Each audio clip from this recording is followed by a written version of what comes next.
Hi friends, welcome back to Thiyas media. நான் உங்கள் சகோ கங்கா சீதாராமன். இன்றைக்கி நம்ம வீடியோவில் என்ன பார்க்க போகிறோன்னா, சூப்பரான சென்னை ஸ்பெஷல், சைதாப்பேட்டை ஸ்பெஷல்னு சொல்லுவாங்க, அப்படிப்பட்ட வடகரி தான் பார்க்கலாம். இது சூப்பரான சைட் டிஷ்ங்க. இட்லி, தோசை, செட் தோசை, பூரிக்கெலாம் சூப்பரான சைட் டிஷ். அப்படிப்பட்ட வடகரியை தான் நம்ம இன்றைக்கி எப்படி செய்யலாங்கிறத பார்க்கலாம். வாங்க வீடியோக்குள்ளே போகலாம்.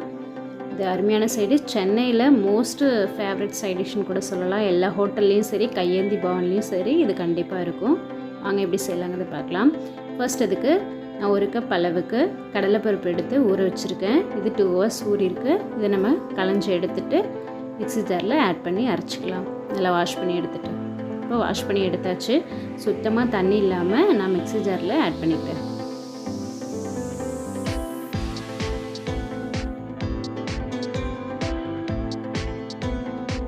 இப்போது இதில் வந்து 2 டீஸ்பூன் அளவுக்கு நான் சோம்பு சேர்த்துக்கிறேன். பெருஞ்சீரகம் சொல்லுவாங்க இல்லையா, அது சேர்த்துக்கிறேன்.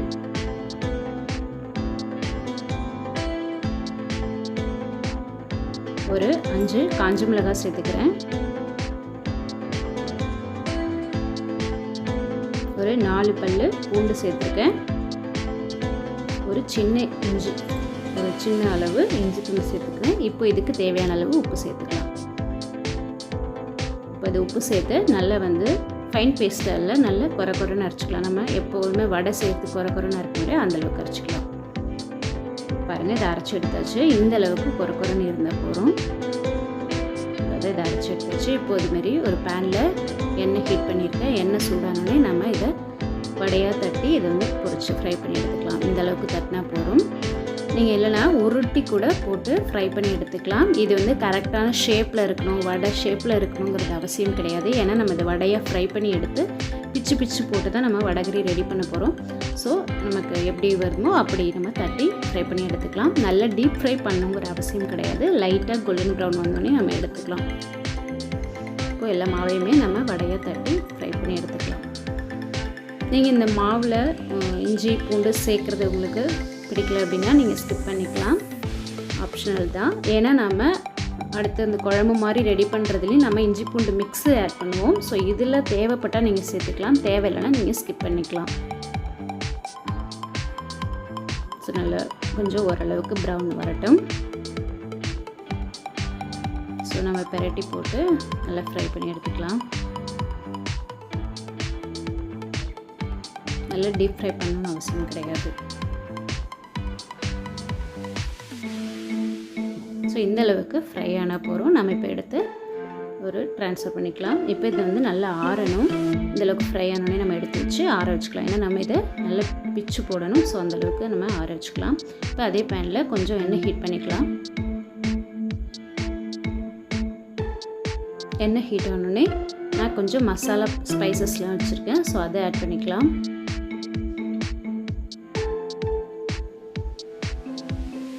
இது பொரிஞ்சோடனே நான் 2 பெரிய வெங்காயம் நறுக்கி பொடியாக கட் பண்ணி வச்சுருக்கேன். அதை ஆட் பண்ணிக்கலாம்.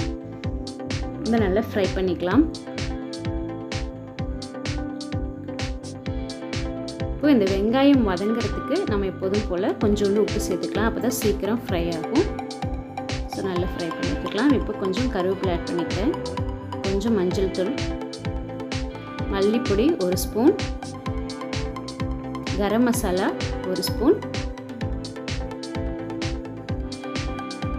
ஸோ இதெல்லாம் சேர்த்து நல்லா வதங்கட்டும். வெங்காயம் ஓரளவுக்கு ஃப்ரை ஆனதுக்கப்புறம் இந்த மசாலா ஸ்பைசஸ்லாம் சேர்த்துக்கோங்க. இப்போது வெறும் காரப்பொடி கொஞ்சம் காரத்துக்கு தகுந்தது சேர்த்துருக்கேன். இப்போ 2 பச்சை மிளகாய் கீரை வச்சுருக்கேன், அதையும் ஆட் பண்ணிக்கிட்டேன். நல்லா மிக்ஸ் பண்ணிக்கலாம்.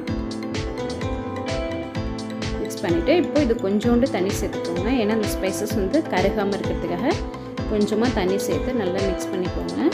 இப்போது ஒரு 1/2 டீஸ்பூன் அளவுக்கு இஞ்சி பூண்டு விழுது சேர்த்துருக்கேன்.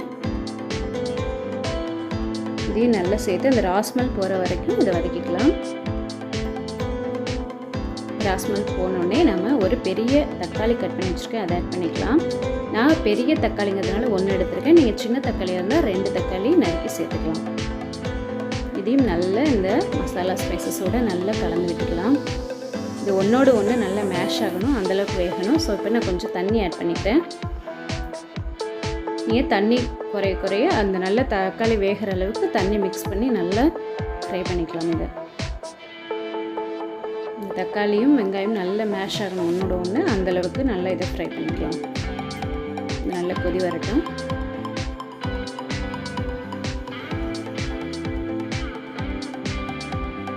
ஸோ இப்போ இதுக்கு தேவையான அளவு உப்பு சேர்த்துக்கலாம். ஏன்னா முன்னாடி நம்ம வெங்காயம் வதங்கிறதுக்கு தான் உப்பு சேர்த்தோம். இப்போ இதுக்கு தேவையான அளவு உப்பு சேர்த்துக்கலாம். உப்பு சேர்த்து அதையும் நல்லா மிக்ஸ் பண்ணி விட்டுக்கலாம்.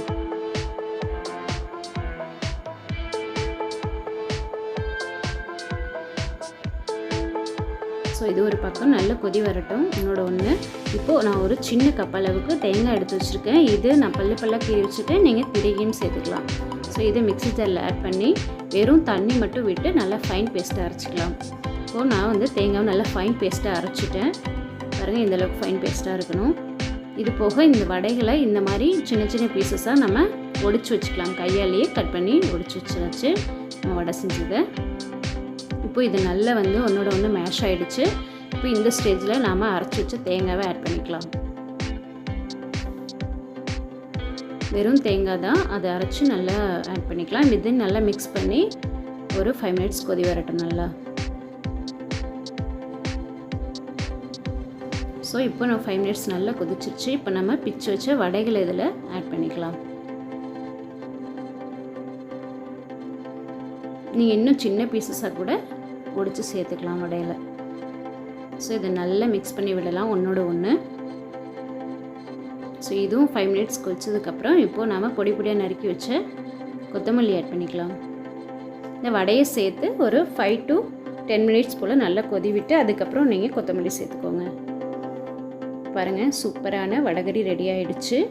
இவ்வளோதாங்க வடைகறி. இது வந்து தோசை, இட்லி, செட் தோசைக்கெலாம் சூப்பராக இருக்கும். பூரிக்கும் செம்ம மேட்ச்சு, அருமையாக இருக்கும். டேஸ்ட்டு வந்து ஸோ அழைச்சிக்கவே முடியாது. குழந்தைங்க வரைக்கும் பெரியவங்க வரைக்கும் வடைகறி பிடிக்காதவங்களே மோஸ்ட்லி இருக்கவே மாட்டாங்க. அப்படிப்பட்ட வடைகறி சூப்பராக ரெடி ஆகிடுச்சு பாருங்கள்.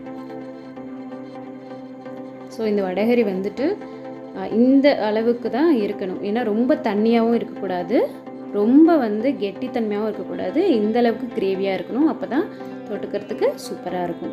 ரொம்ப தண்ணியும் இல்லாமல் ரொம்ப ட்ரையாகவும் இல்லாமல் பார்த்துக்கணும்.